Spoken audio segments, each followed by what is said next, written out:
Dəyərli izləyicilər, fevral ayının 21-i bir son dəqiqə məlumatı diqqətinizə çatdırmaq istəyirəm. Azərbaycanda unun qiymətində artım olunub. Bu sual ortaya çıxır. Çörəyin də qiyməti bahalaşacaqmı? Son bir ay ərzində Azərbaycanda 50 kiloluq un kisəsinin topdan satış qiymətində müəyyən dəyişikliklər müşahidə olunur.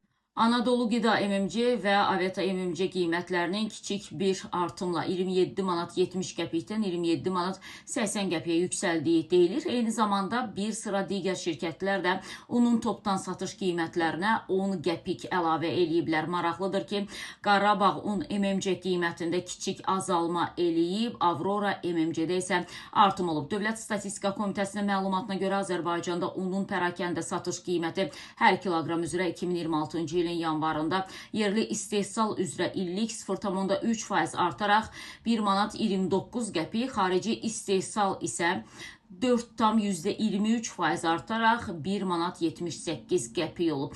Un qiymətlərindəki artım çörəyin bahalaşmasına səbəb olacaqmı? Qlobal Net bildirir ki, Qlobal İnfoza danışan İqtisadi Resursların Öyrənilməsi Mərkəzinin sədri, İqtisadiyyat üzrə fəlsəfə doktoru Ruslan Atakişiyev deyib ki, Azərbaycanda çörək satışında müxtəlif növ məhsullar istehlakçılara təqdim olunur. Hər bir alıcı öz zövqünə uyğun seçim eləyə bilər. Bazarda yüksək qiymətli çörək mövcud ki, onların da alıcıları var.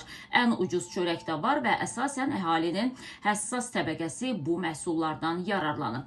İqtisadçının sözlərinə görə cüzi qiymət artımları adətən çörəyin ən aşağı kateqoriyasına təsir göstərir, lakin məsələ dövlətin nəzarətindədir. Bu səbəbdən də hər hansı istehsalçı və xaricdən un gətirənlər məsələyə həssas yanaşırlar. İstehsalçılar və satış şəbəkələri qiymət artımlarına tərəddüd eləyir və qiymətlərin digər çörək növlərinə təsirini diqqətlə izləyirlər. Bununla yanaşı iqtisadçılar yaxın perspektivdə çörəyin bahalaşacağını istisna eləyirlər.